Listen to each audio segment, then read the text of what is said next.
Hi there, this is Toby Green and you're listening to The Green Room with Tom Green and Jacob Gaynor. Stay tuned. Oh, coffee's for a week for that, mate. Episode 28. Tom, how are you? I'm really well, thank you, Jacob. I just want to make sure that that is actually episode 28 because I know there's a little bit of discussion if that actually is episode 28. So I double checked. yeah, right, perfect. Well, episode 28, we're kicking off, and I'm really well, thank you. How are you? I'm really good. How was the fallout from the weekend? How's the body? How's the mind? How are you? Body's pretty good, normal sort of soreness. Like the mind's fine as well. I think we're now recording on a Tuesday. We've sort of topped off all our review. We've done our main review was yesterday, and a little bit more today. But we've also had a training session looking forward at the weekend coming up, which is against Brisbane. And it's I heard Toby saying his press conference post training today, which is so true about it's why we finished top four, so we can afford a slip up. And it's not one that we want to have, obviously. And it would have been really nice to have another week off, but with the week off before the finals, the pre-finals bye. Maybe there's something in, a little bit more consistency playing each week. And, yeah, it was a really good game. I think, honestly, my one observation, I suppose, if I took myself out of the equation and my bias towards wanting the Giants to win, I think the Sydney Derby at the minute has to be about the best game of football. Like, it has literally everything in terms of, a fair bit of it was provided by Isaac Heaney in terms of it's got the high marks, it's got the incredible goals, but it's also got, the little bit of biff we saw at quarter time, which is, again, you're a fan of the game. It's what you want to see. It's what you pay your tickets. It's what you want to see. So I think the Sydney Derby at the minute is the best game in football, and it's really great for the state of New South Wales, for, football in this state. And, when there's close contests like that, hard-hitting, good football as well, though, good, exciting football, finishes, under 10 points, single-digit finishes, it's a pretty special game to be a part of. It's something I really look forward to and enjoy. And if I was a supporter, I'd be doing everything I can to get my hands on a ticket for the next Sydney Derby. What do you think is it about the Sydney Derby that is so intense and spiteful but entertaining as well? So you mentioned the fight at quarter time. What is it about the Swans and Giants that makes the clubs clash so much? Well, I think there's a little bit in, you are fighting for territory, I guess. Like, there's just something in that, we like, I know we certainly, and I'd like to think the Swans think the same way, but I know we really respect the Swans and the way they go about it. They've been such a successful club for such a long period of time, from the bottom up to right to the very top. They're clearly run very, very well, because they're always competing for finals and premierships, and it's what you want to do. So, we have massive respect for them, but it also I suppose gives us extra motivation as to why we want to knock them off, because they have held the mantle here for a long time, and it's what we're trying to have ourselves and trying to win over, and we are the new kids on the block, so we're trying to earn our own stripes in that way. And I think that the reason that it's then, I suppose, from the other way, the Swans would look at us and think, they are a start-up club, but they've gone pretty well pretty early, and we've given them some runs for their money, and they're just really hard-hitting contests. Neither of us want to back down. We're both really competitive clubs, again, in terms of administration-wise and the way that we're run, but also playing groups are full of super competitive players that want to go out there and just want to win. And so that's why, tensions can spill over sometimes, which, again, if you're a fan, it's exciting to see. But it's why there's great hard-hitting football. It's close finishes. It's exciting stuff. And, yeah, it really is a great game. A few more questions on the game. I don't want to dwell on it. But it is a great topic for conversation, and you've been very open and transparent about your emotions after the game. But there was a few questions from fans in what is your mindset straight after the game. So obviously we were in a great position, and the Swans just came home. And you mentioned Isaac Heaney, obviously a superstar of the competition, and almost won them the game off his own back. But what was your initial thoughts after the game? And obviously you go home and you watch Carlton Brisbane. But that 24-hour window afterwards, what went through your mind? It sort of just hits you in waves of, like, to be honest, it was like, I can't believe we actually ended up losing it to some extent. It just hits in waves of like, we could be in a prelim right now. We could have a prelim secured, which is disappointing. But like I said, it's also why you finish top four. We do, such a body of work over the preseason, and through the 24 or 5 or whatever it is weeks throughout the year, to earn that double chance. So, we don't necessarily want to use it if we don't have to, but we're in a position where we've given ourselves that opportunity. And so, we'll learn, from a lot of those things, particularly in the back half of the last quarter, because the reality is we played a really good game of football for the vast majority. And if we play a lot of games like that, we're going to win a lot of games. We just need to iron out a small period there. So, credit to Sydney, who are a really good side, and they punish you when you fall asleep like that. So, yeah, that's something that we need to clean up. But we played a really, really good style of football that we've got great confidence in. And, yeah, we've I suppose we earned that right and that chance to be to give ourselves another go this weekend against the Lions. You're nearly 100 games in to your career.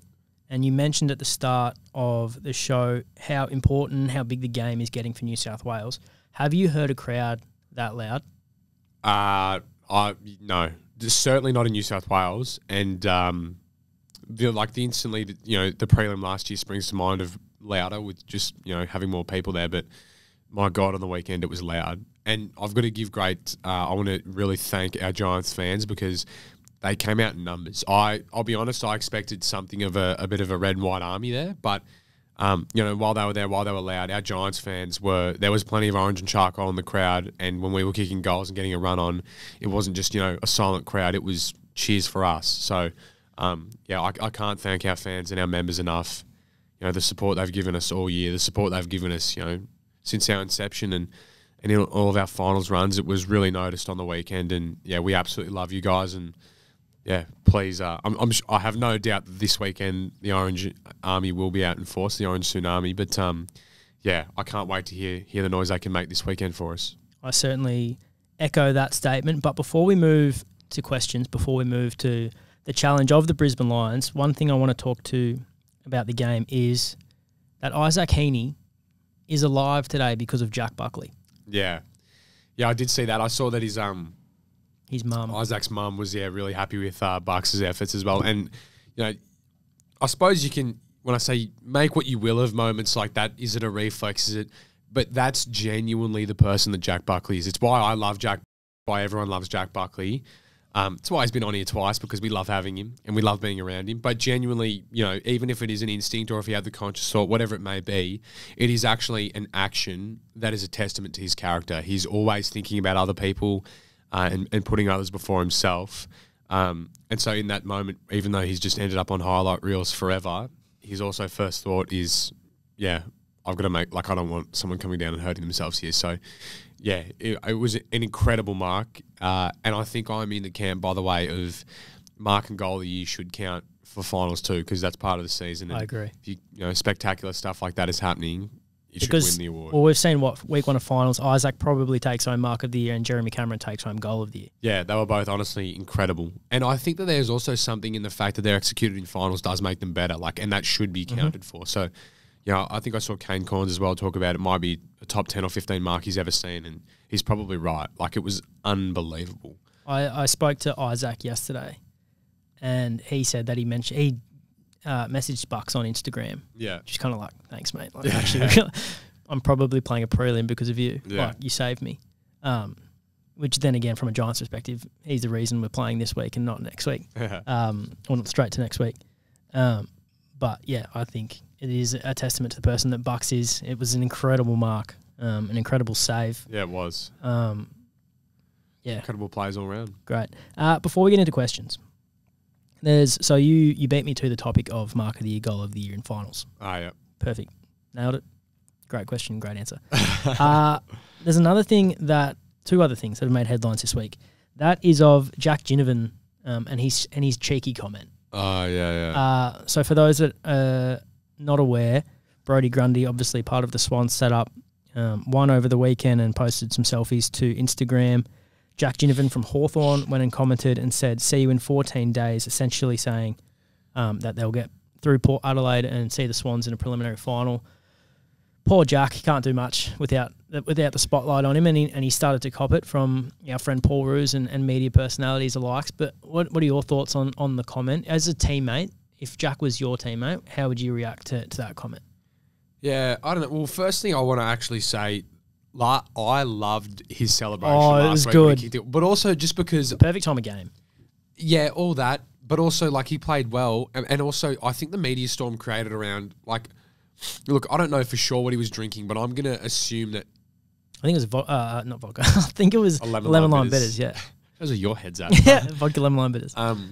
No, yeah, whatever it was, I don't think it was a beer. I don't think whatever. And so I just don't think that there needs to be a massive deal made about him being in a pub watching, like having a feed with his mates, watching the game till halftime and then going home. I think the media storm around that was ridiculous. And like, I've done that literally when like my mates have come up to watch, to come and watch, us play on Saturday, let's say Friday night.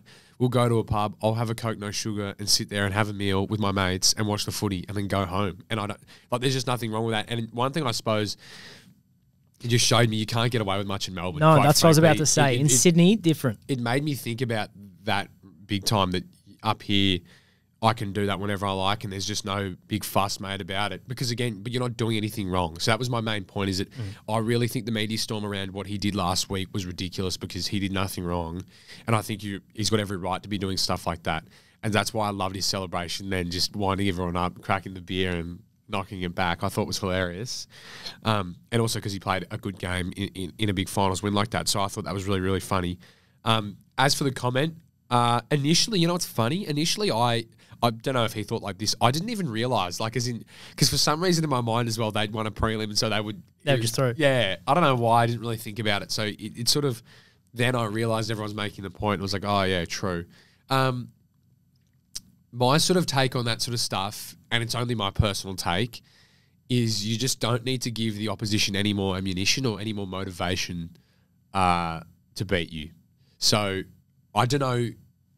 I think he was just sort of seeing an old teammate and an old mate and going, hey, we'll see you soon, or this, that, whatever. I don't know what I don't know Jack personally, and I don't know his thought process or what he was thinking. I don't think it is a thought process. I think it's just a funny comment.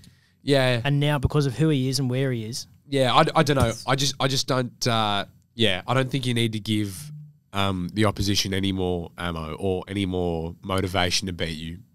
Since we have learned.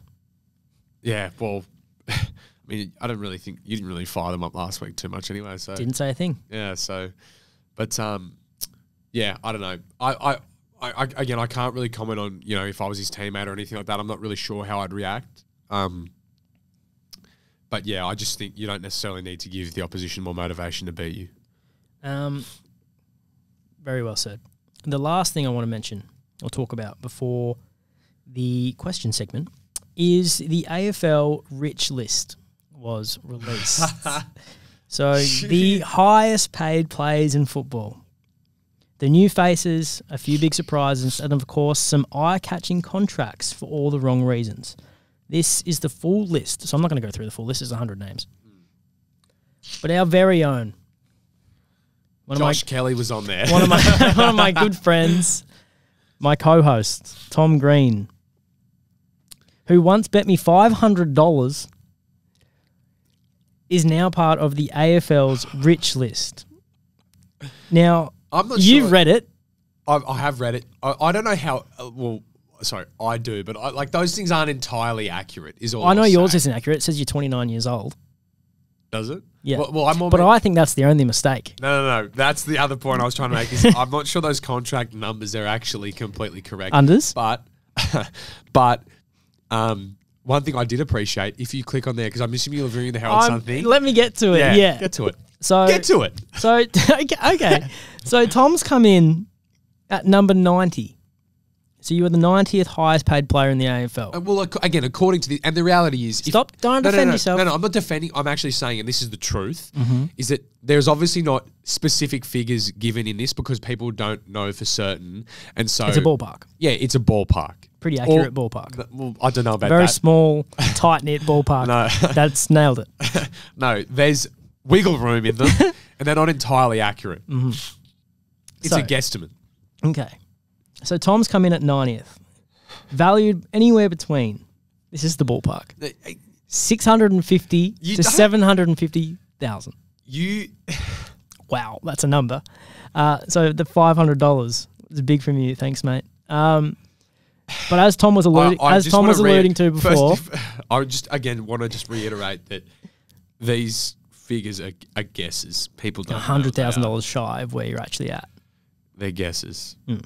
So all I'm saying is Tassie are going to have to pay. No, so at the bottom, as Tom was alluding to before, at the bottom of each player, there is a poll where the Herald Sun have asked for a ranking. So the question is, what do you think of Tom Green's ranking? There is spot on, lucky boy, bargain. Yeah, so you again, the Herald Sun's given the ballpark figure of your contract, and then the readers can vote on whether they think, that person, is maybe getting paid correctly, if they're getting maybe paid a little bit overs, or if they're maybe on a bargain deal, they're getting paid a little bit unders. And I'm proud to say, by the look on your face, I know what you think you are. I know what you know you are. Yeah, so because I also voted. What did you vote for? I voted bargain. And what came It's up? unders. So let me click on it again. Ooh, it's loading. So the votes are in. Yeah. 6% of the Australian population Yeah. think you're a lucky boy. Yeah. 21%. So six people think. Sorry, 6%. 6% of people think that I'm getting paid at overs. You're getting paid too again, much. that guess. They don't know. 21% think the Giants have nailed it. They're getting value for money. That's exactly what you're worth. Not value for money. Sorry, not the Spot on. Value for money. That's not value for money. Well, what value is it? for money is this next one. 73% think Tom's a bargain. Which is lovely to hear. You would have printed that off, saved the link, and sent it straight to Jace McCartney. It's just, it's just nice to hear that. I suppose people are appreciative of, I suppose the AFL community is appreciative and acknowledges my hard work. I suppose in that way, it's very flattering. I just want to reiterate for the millionth time that those figures are not entirely accurate. They're a ballpark, and I'm going to clip this and take out all the times you explained it and be like, where am I at? Where am I at? Bargain. Anyway, yeah, it's nice to know that people think that I'm a bargain, which I appreciate a lot. Well, that's all I had. The full list is very interesting. Go have a read. Yeah, it is.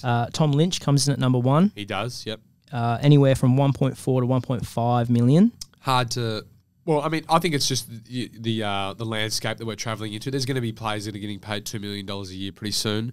And Tom Lynch is one of the best key forwards, obviously injured this year, but one of the best key forwards in the comp and has won premierships. So I think it's tough to argue with that. Is it something you guys talk about in the change room? Like when a list like this, I know you don't necessarily talk about contracts, but when a list like this becomes public, do you talk about it? Well, you know what? Yeah, so far I haven't. Other years maybe there's been a little bit, but I haven't really this year discussed with anybody. But for us, the highest paid player it's Toby. According to this, I think it's Lockie. Yeah, it's Lockie. Lockie Whitfield. Yeah, okay. Comes in at 17, so $900,000 to $1 million. All Australian this year. Yeah. Had a fantastic season. But yeah, I think it's interesting that you don't really talk about it. Well, I don't know if there's, people, and I think rightly so, you don't necessarily need to be discussing what he's worth, what that's, that sort of stuff is just, particularly in a locker room, isn't necessarily a positive thing. And I suppose this topic, though, what's not hilarious, it's not actually funny at all, but someone needs to probably be printing that, or it needs to get forwarded onto Jace, is the fact that Jesse Hogan's just won the Coleman medal. And he's not there. And isn't there. And I've seen there was a bit of talk of that earlier. He probably is the best contract in footy right now, quite frankly. Easily. Yeah. Easily. It wouldn't have been nice reading for Jesse. Well, I like, as in, he knows how much he's earning. Like, it doesn't really bother him, I think, in terms of... I don't think he's motivated by money either. No, exactly. But I think he's got every right to maybe say, hey, got any next year? Maybe 99, 101. He's 101, I reckon. All right, let's get into some questions. Yeah.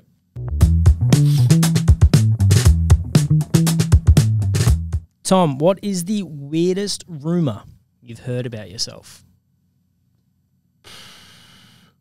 Are you at a stage yet where you've ever seen a headline and gone, that's not right? Nah, I don't think so. I don't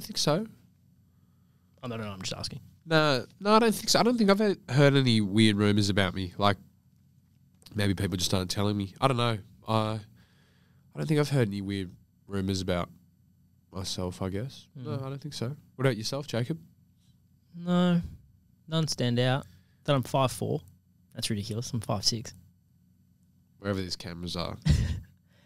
Yeah, the 2 camera setup today. Don't know where to look. Excuse me, yeah. You got a hay fever. Yeah, a little bit. I do suffer from hay fever. Same. It's disappointing. I'm really Awful. bad, as in I've gone home from school sometimes with hay Same. fever. Eyes swell Yeah, up. but also just non-stop sneezing. Like, literally, I was like, achoo, achoo. Zyrtec or Clarentine? I started off Claritine, I think, onto Zyrtec now. Double little pills. You got to sometimes you got to change it, otherwise your body gets used to it. And then I've also got the nose spray and the eye drops. If I don't do that, I promise you I'm done for. So, Wow, you must have struggled in Canberra with all the pollen, no, it's insane. especially around like the lake and Floriade that time of year. Yeah, also, how about just around Maris? Do you know those Maris, trees? there's trees next to the Great Hall. Yeah, and the pollen. But you know those trees that blow the pollen? Yeah, It's gone. cooked. Bit of Canberra chat. Yeah, we love we. Yeah, we do love Canberra. Uh, That can that be the thumbnail for this week?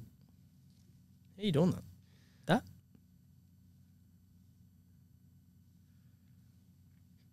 Yeah, you're still not doing it the way Yeah, I I do know, it, but I'm doing it my mine looks way. cooler. Our listeners are just Yeah. like, what the hell What is is happening? We're doing love hearts with our fingers. Jacob can't do it this certain way. Anyway, next question. Who was your inspiration growing up? Well, my footy, I suppose, inspirations were like Josh Kennedy from the Swans, Patrick Cripps, those sort of guys. Life? Yeah, I don't know. My ultimate role models are probably my mum, dad, and my grandfather. But yeah, I don't know, like an inspiration thing. I think inspiration and role model is different. And so I don't know if I'd say inspiration, but definitely role models, my mum and dad and my grandfather in particular. I like that. What about yourself? Yeah, similar. I think I'd separate those two things. I'd Yeah. say definitely my parents. Yeah, similar to you, I think. But did you ever have, like, growing up, because your dad's obviously in the military, did you ever grow up and just be like, I want to be in the military because my dad does it? No, if anything, I reckon it's turned me off the military. Really? Yeah, just got no interest in it. Don't want to move around like we did, and just, you know, how they tell you how to cut your hair and all this sort of stuff. It just doesn't overly interest me at all. Wow. Because my dad was a principal. And I think I just grew up wanting to be a principal because he was. And then I got to a point where I was like, I don't want to be staying in school once I finish school. Yeah, probably. I don't know. Maybe when I was a little kid, maybe I did. I don't know. I can't remember. I don't think so. Ethan Brown wants to know, if you went on a reality TV show and needed a partner, who would you choose? Probably depends on what kind of show. Yeah, it does. Let's go 2 shows. One show is like an Amazing Race style. Yeah. And So then, I need someone sort of knowledgeable. and then like, the other one is like a Deserted Island Challenge type one. And for our viewers and listeners, let's keep it Giants. yeah. I might say for both, and we've already mentioned him, so I might say Jack Buckley. Deserted Island, just got enough grit. I think he'd Get it done. Yeah, can do what Good needs company. to be done. Yeah, exactly. And then also Amazing Race, again, just capable. And he's you want somebody very, who's been very switched competitive. on, and yeah, exactly. So for both those things, I think he'd be very helpful. Yeah, I don't know how good he is with things like maps and that sort of stuff. I'm pretty handy with that sort of stuff and like directions and whatever. Yeah, I feel like a lot of people would say you. Yeah, I'd like to think so. Maybe they wouldn't want to. I think I'd choose you for the challenge, not for the island. I'm telling you, my survival Get skills here. my survival skills on an island are good. Oh, You I understand don't what- doubt that, but my- just imagine you talking about history for like okay, months. I'm not talking about history. By the way, I got feedback from a friend of yours as well that the history stuff, they loved it. Yeah, there's been a few feedback. Since I brought up the snoring sound, there's been a few people that are like, didn't mind it from time to time. Like, Yeah, don't exactly. completely remove it. Yeah, exactly. But we're not going to completely remove it. You wanted that. If you could have been completely You'd be removed, surprised how I just edit things I want. ASMR, haven't heard that in months. You're welcome. people loved that though. No, they did. It was short-lived. Good question, though. Thank you, Ethan. What else do we have? What is the best meme that never got released Great question. this week? Was there actually a good one? I was heartbroken. Were you actually? Halfway through the 4th quarter, I started to write down in my notes like, all right, so I'll do this one here, I'll do this one then. I won't say what they are because I might save them for another time. I'd say the best meme that never got released, I'll say the preliminary final last year against Collingwood. Did you have a really good one? Just a really good one, and such a large fan base that are very, very emotionally invested. You had a in lot their of club. people to antagonise. Perfect way of saying it. So I'll say Collingwood preliminary final. To antagonise. I saw you in the gym before doing a dance. I don't know what it was. Me. But Georgia wants to know, can you and Tom do the apple dance? That's the... Oh, yeah. I think the apples... Yeah. No. Yeah, I was going to say no. Chelsea wants to know, how much did Jacob pay for the shout-out in the 7 AFL video and in Tom's article? Good article, by the way. 7 AFL... You know the video. finals campaign? They just said like their social media's been killing it for years. Now it's time for the boys to do the talking. Oh, I didn't know And that. you didn't. Yeah, we didn't. But your article, did we speak about it last week? I don't think It's we Riley did. Beveridge. It's No, we called didn't. The Gen Z Captain. Go have a read, have a look. It's on our website. It's on the AFL website. It's a great read. It's a long read, but it was really good. Yeah, it was good. One thing that I'd also like to... I suppose it's actually nice having this to be able to like... A bit of a platform to... Yeah, well, there's just like a small nuance, I think, which by the way, I would like to quickly say as well, Riley's a fantastic journo. Mm-hmm. He's honestly... I've done a few things with Riley now, and I absolutely love talking with him, and I think he's super. He's really, really good at his job. Very easy to talk to, too. Yeah. He's just a lovely guy as well, which makes it then easy to Liverpool have a convo fan, with though. him. Yeah. And Milwaukee Bucks fan too as well. So he's got a few things to work on. Yeah. But I think that I think there's a small nuance which like I think he captured reasonably well, but maybe I would just love to make sure that is out there is that I'm unapologetically self-confident in terms of what I think that I can do and be in this sort of stuff. But I don't know about you, Jacob, but I don't well, maybe you are a perfect person to ask, but like I don't go around telling people I'm the best, but the way... No, it's a self-belief thing. And I feel like I say, like, I'm trying to be the best. Again, you have aspirations to be the best. That's what you're striving for. Yeah, exactly. I don't go and sort of outwardly tell people that, I'm the best, this and that. And I don't think that I'm a selfish player or a person either, because I think sometimes when you hear that, you instantly think if someone thinks they're the best, then it can be, they can then be selfish as a person or a player or whatever. And that's not me. I'm not a selfish person. And I think that people who watch me as well would be able to sort of say I'm not a selfish player either. And I'm also not, really overt. I don't go around saying, oh, I'm the best player in the comp, this sort of stuff. I have aspirations and a great deal of self-belief that I want to be the best.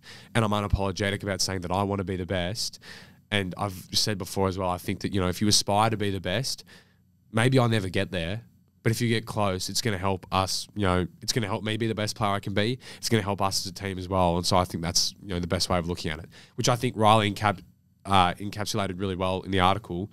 I think it's just a small... You just don't want people to read it the wrong way. Exactly. And it's just a small nuance, I think, that, which is, I suppose, is why it's nice to have a platform where you can sort of put that out there and clarify that sort of stuff. Set the line straight. Yeah. But it was a fantastic read. I mean, well, it's weird me saying it's a fantastic read. It's about me. It's a fantastic read. But it's Riley's fantastic at his job, and he wrote it incredibly well, and he's a fantastic journo. Yeah. 2 more questions. My class are recording their own podcasts. Any advice? I'd like to hear you give them advice. So I think they're doing it about Harry Potter. I'll give them advice. Here we go. Get a fantastic co-host, because I've got one. Wow. That wasn't where it was going, where you thought it was going, was it? Not at all. I'm a little blushing. No, well, you are a fantastic co-host, Jacob. Get a co-host that does everything, and you have to rock up. Hang on.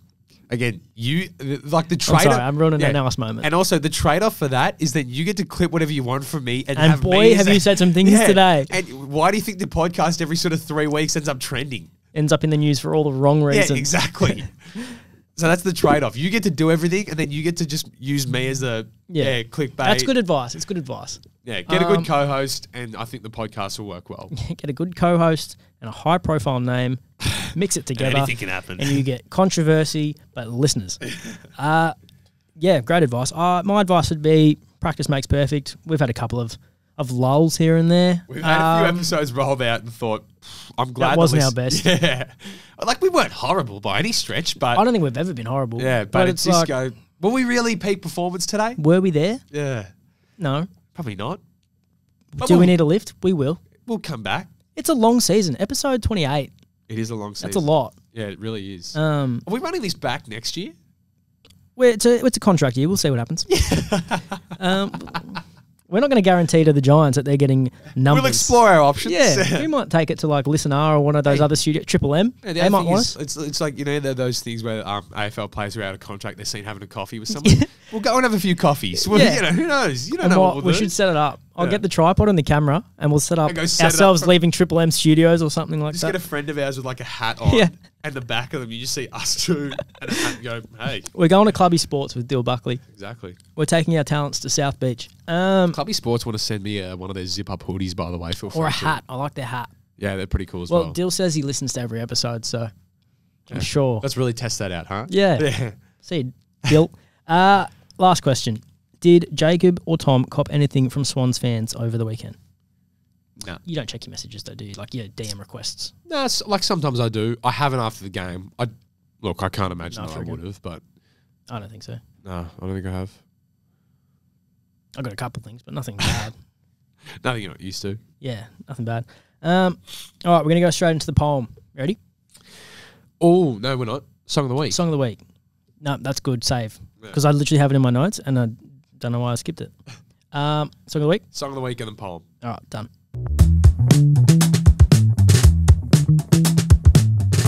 Do you want your song from the start? Yeah, because you don't need to hear the words necessarily. It's a long song too. Wow, 7 minutes. Yeah, it is a long song. So my song this week is Moonlight on the River by Mac DeMarco off, I think the album's called This Old Dog. And it's a bit of it's not that old, but it's not an overly new album either, but fantastic album. There's a lot of great songs on there. And this is a really fantastic song. And the end gets a bit weird and funky. Well, not funky. Gets a bit weird and out there, but experimental, I would say. So enjoy the next 7 minutes. No, not quite 7 minutes, but this is, Moonlight on the River by Mac DeMarco.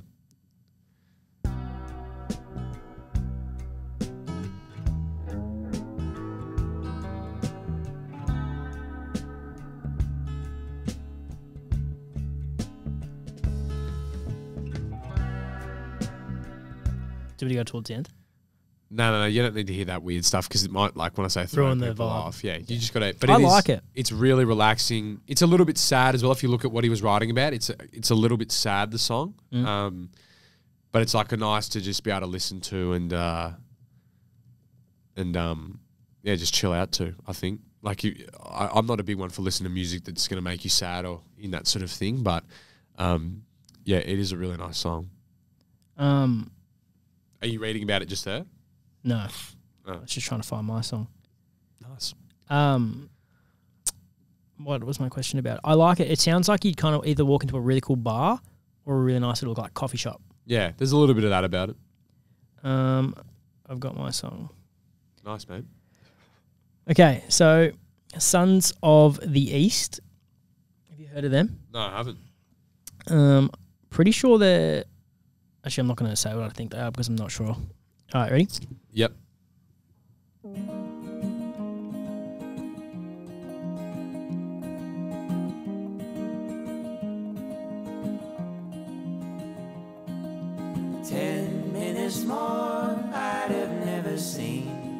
So it's like that kind of vibe. You And didn't even name the song, by the way. I'm getting there. Oh, my apologies. That's what Sons of happens the when I East. talk.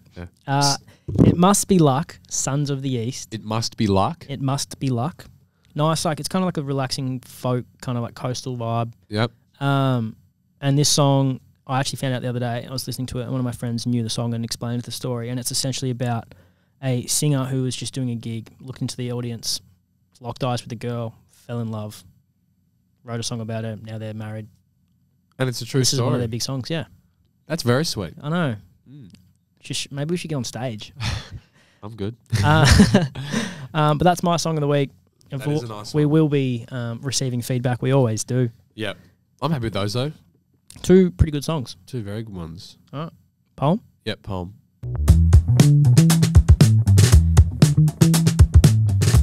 All right, I've kept it pretty short. Nice. Tom, it's been a pleasure, but you've had your turn to speak. Now it's my turn. Let's recap the week. Last week I was quiet. In fact, I barely spoke, for it was the Swans. I wasn't allowed to provoke. And well, to be fair, it nearly worked. Halfway through the fourth, I certainly smirked. We were so close, yet so far.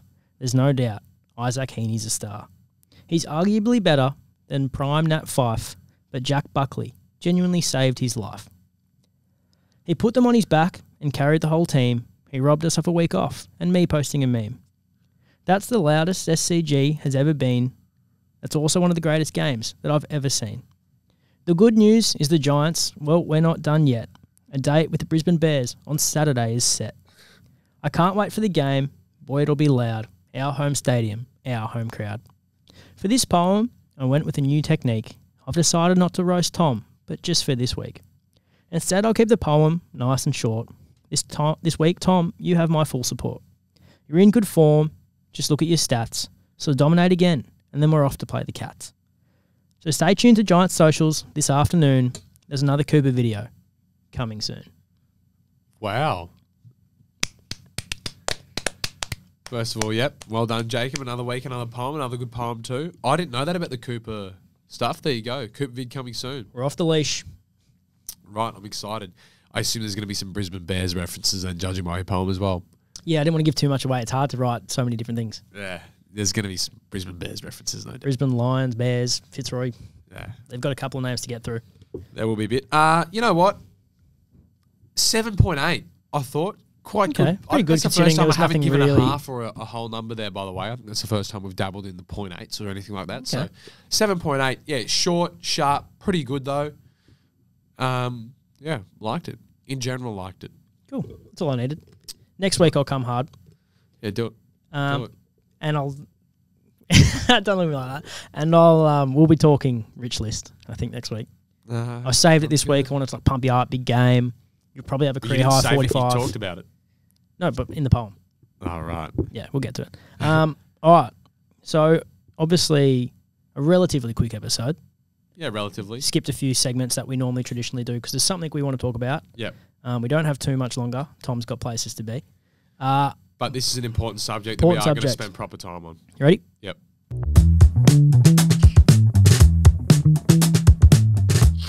Okay, so I've written down a few things because I don't want to get it wrong or say something that's factually incorrect. So normally on our podcast, it's very lighthearted. We poke fun at each other and we enjoy nothing more than having a laugh. But today I wanted to finish the show talking about something pretty serious. So if you find the subject triggering, please feel free to skip this segment and end the show nice and early. Today is World Suicide Prevention Day, and this year the theme is we all have a role to play. In Australia, 1 in 2 young people are impacted by suicide by the age of 25. It is currently the leading cause of death for people aged between 15 and 44. 8.6 Australians die every day by suicide, more than double the road toll. Of the over 3,000 lives lost to suicide each year, 75% are men. I don't think I've told you this. I haven't told Tom this. I haven't told a lot of people this, but I'm someone who suffers from depression, and I live in a constant fear that one day I'll succumb to what is an illness and take my own life. So today I wanted to use our incredible platform here at the Giants to have a conversation with Tom and you guys about mental health and remind everyone that every single person can play a role in preventing suicide, and to remember that everyone is fighting a battle you don't know anything about. So I want to be completely vulnerable with Tom, with our audience, in the hope that if you're struggling or know somebody who is, you'll speak up and do something about it, because the statistics are quite confronting and they're only getting higher. So in saying that, 2 things I want to talk about with this subject.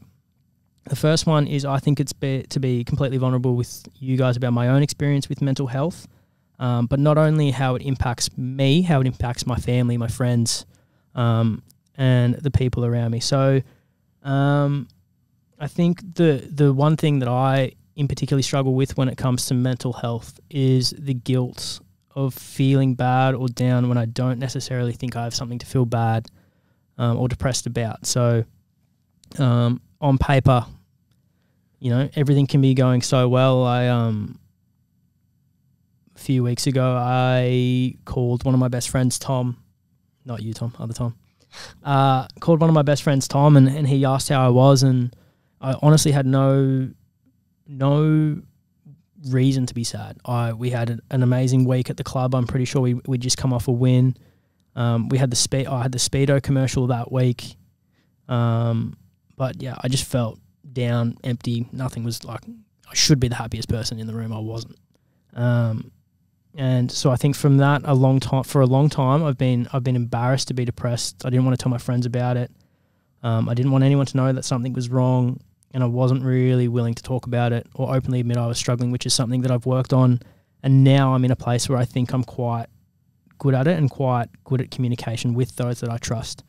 For me, my personality, it's a big personality. I've always wanted to be the fun, energetic, charismatic guy who kind of like lights up the room and makes everyone feel important and laugh. And that's always been the most important thing to me. And I never wanted to be one to bring down the mood.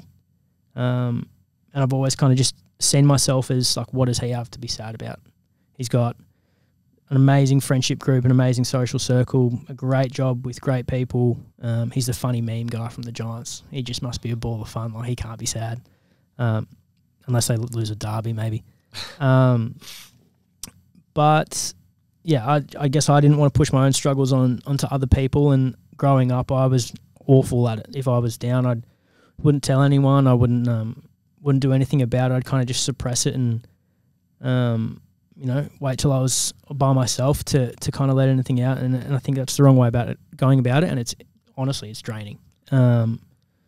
So I've seen a few people now professionally that help with depression. And one term that they use is called the mask, which is essentially what I was doing. And I don't want to discuss it too much because I don't necessarily think I know enough about it. So if you want to do some research, please feel free or seek help professionally and they can explain it. But it's essentially hiding your true emotions beneath the mask, suppressing or camouflaging exactly how you feel. So the way that they put it to me is that the longer you have the mask on, the heavier it gets and the harder it is to take off. And then people just don't know when you're struggling because they don't know the real you, essentially.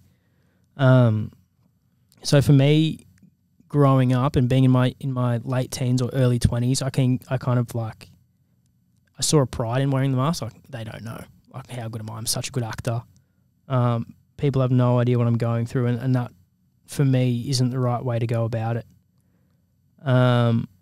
Like, I remember, I think it was 2 years ago, I've always been pretty honest with my parents or my two closest friends in Liam and Tom, and one day I was in Sydney, everything was going well, obviously the club's flying, and Tom came and visited Sydney, just staying with me, and he literally just said, "How are you?" And I just burst into tears.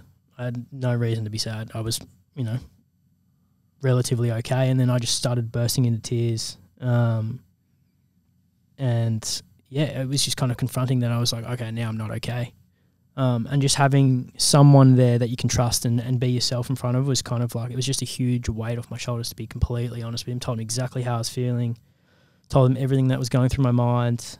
And it was one of those, like, I don't know if you probably wouldn't have had this for a while, I don't know, but like, you know, when you're crying and you can't, like, it's like essentially you're chasing your breath. Like, I just couldn't catch it. Like, it's one of those, like, you see toddlers all the time, like they can't catch their breath. Yeah. That's what it was. And like, I haven't had that. It was like essentially, I don't want to say panic attack because it wasn't, but that's what it felt like. So I think that was just down to suppressing it for so long that I finally was just like, it's way too heavy. I can't carry it anymore. And that was, honestly, it was the best thing to ever happen to me. I was completely honest with him, was completely honest with Liam. My sister was a great support network in Sydney at the time. And it's just about regular check-ins, and it kind of was confronting for me because it was like, wow, if I've been going through this, so many other people would be going through the same thing. And I think now I'm in a space where a lot of my friends were very open and honest about our own struggles, and like really good at communicating when we're down and when we just need a phone call. It could be something as simple as that. It could be, I went and had dinner last week. So Liam lives in Newcastle. We just met in Gosford for dinner one night. It's an hour each. caught up, and it's just like the perfect way to kind of like you discuss everything, and it's just so much better than a call over the phone. Not saying that a call over the phone's not good, but that's what I needed. So for me, that was also confronting in terms of knowing that the support network that I have, it's not just a one-way street, it works both ways. And whilst I have depression, Tom and Liam, they might not have it, might not experience the same things, but they're definitely experiencing different things. And I think we played, it must have been Melbourne or Richmond, whatever, I think it must have been Melbourne, when we played at the MCG, and I was meant to go out with Tom afterwards for a couple of beers. I was just exhausted, didn't want to go. So it was around midnight, and he called me, and I just assumed it was a drunk call, like, where are you? Come out, blah, blah, blah. So I answered, and he was just like real weird on the his voice was a bit odd. And I was like, what's up? And he's like, oh, like, what are you doing? I was like, oh, I'm just in a hotel bed, what's up? And he goes, oh, can I talk to you? I said, yeah, of course. And he found out that he's like a close friend at work had committed suicide that night. And honestly, like his voice, like it was kind of daunting to hear your best friend struggle, and it was weird. Like you don't really know how to react. You don't really know what to say. You kind of just got to be there for him. And for Tom, it was kind of just like he liked talking about him. And the way that he was describing him is what is so scary, and I think it's why the statistics are so high, is that he was the most outgoing, full of energy, life of the party character that, looking from the outside, you would have no idea that he's struggling. And I think that's the biggest message for me, is that mental illness and depression and anxiety and everything like that, it doesn't discriminate. So it's so important for you to speak up. It's so important for you to check in on your friends, even the happy ones. I'll happily link it in this video, but I'm not sure if you've seen it. There's a piece that Norwich City did, a video. I have seen that, and it's just an incredible... It's a perfect depiction of exactly what you're talking about. Exactly. So I'll link it because I won't do it justice explaining it.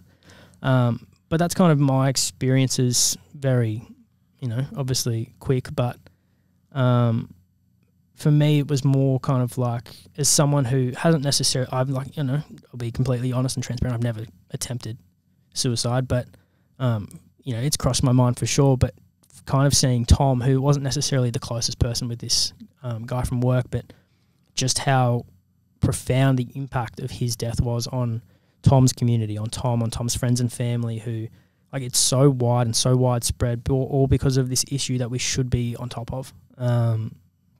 So, you don't really understand what happens afterwards, and for months, Tom's team and colleagues, and I'm sure that person's family and friends were, you left there just going, what could I have done? Should I have asked how he was? Even if I did, what would he tell me? Like, so yeah, I just wanted to bring it up. I wanted to talk about it, and just say, yeah, it's not weak to speak. You're very, very loved. It's very important to tell people how you're feeling. But that's all I kind of had to add. Do you have anything to add? Well, sorry, it is heavy. No, yeah, you're right. It is. It's, yeah.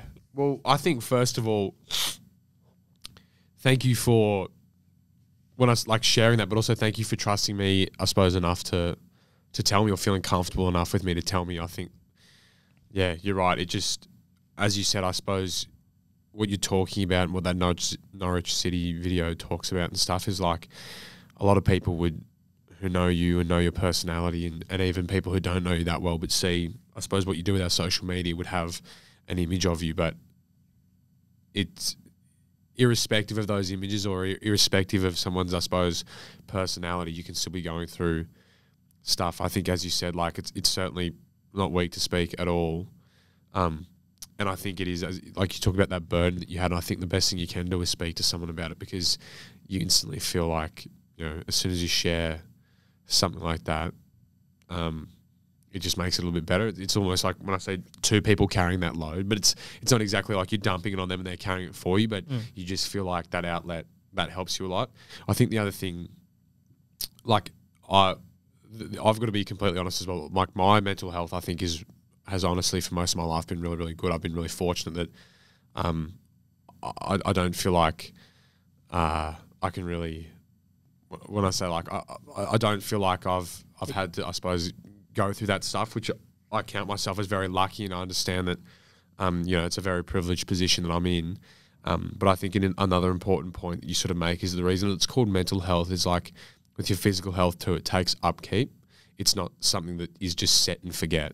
So like with your physical health, you go get dental checkups, you go and get physio checkups, you can injure yourself, all that sort of stuff. It's called mental health because it's the exact same thing, and you need to put in work. And it's great to hear that you while you are fighting something that is, as horrible as depression is, it's, I suppose, makes me really happy as one of your mates to hear that you're doing stuff now to actually help you with your mental health. And I think that's something that people can think about. It's not just something you sort of get or, someone has bad mental health or this, that, whatever. It's called health for a reason because it takes upkeep. It's something you need to work on. So, yeah, thank you, Jacob, for being very, very vulnerable, with our audience, but also with me, irrespective of the audience, quite frankly, because as my mate, I don't really care necessarily much about the audience in this instance. I care about you, and thank you for sharing that with me. And, yeah, I think you pretty much nailed absolutely everything, and, yeah, I just can't echo any of those comments enough. I think, yeah, you just need to do what you can to help and make sure, yeah, you tell someone or do what you need to help yourself out because, as you said, you are loved and people do care for you and more than you know. Now I know, thank you, Tom. I know it is a very heavy conversation to have, but I think it's an important day and an important thing to recognise. So if you do need help, Lifeline is always there to listen. So please call Lifeline on 13 11 14.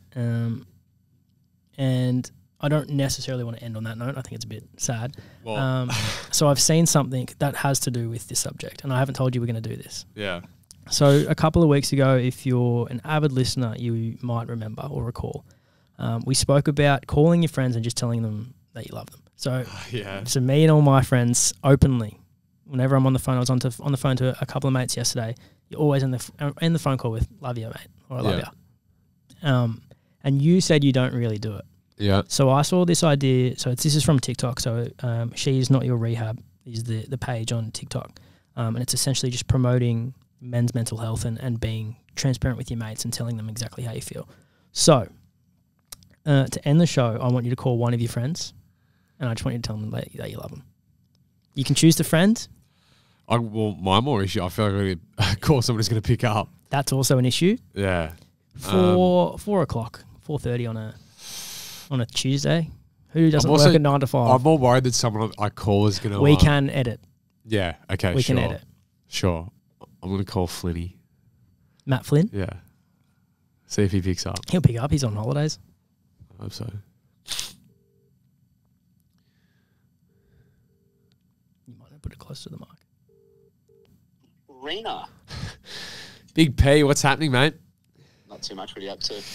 No, not a whole heap. I just wanted to call Flinny. I was thinking about you. We were talking today, and I don't know, I haven't messaged you in a little while, and it's been pretty poor for me, but I just wanted to call you and say, Flinny, I love you, and I wish that, I can't wait to see you again. I know we're going to see you soon, at least if it's Derby Day or whatever, but I miss you, Flinny, and I love you. That actually makes me so happy. I was only saying, I went to Sydney on the weekend, so I went to the game on the weekend and watch your boys play. And I'm down in Wollongong at the moment. I was just saying to Loz just before, I was like, what? I was saying how much I miss the boys in Sydney, and you, Seeker, Ricka, Bing, like all you lads, definitely got to mention, mate. I love you a lot. It makes me, it makes me sad that you're not around as much, but I suppose it does make it makes it more special when we are now, which is... Oh, mate, it does, doesn't it? I just wanted to call you and say, and like I said, message me because we'll sort it out. Yeah, I appreciate that so much. I don't think you realise how much that means to me, Greener. All good, Plenty. I love you, mate. I'll speak to you soon. See ya. Bye. See the power of a phone call, mate? Yeah, it is. But my worry then is, well... That was pretty special. No, it was really special. I just don't want... Which I suppose he won't as well, because I don't know how often Flinny watches, but...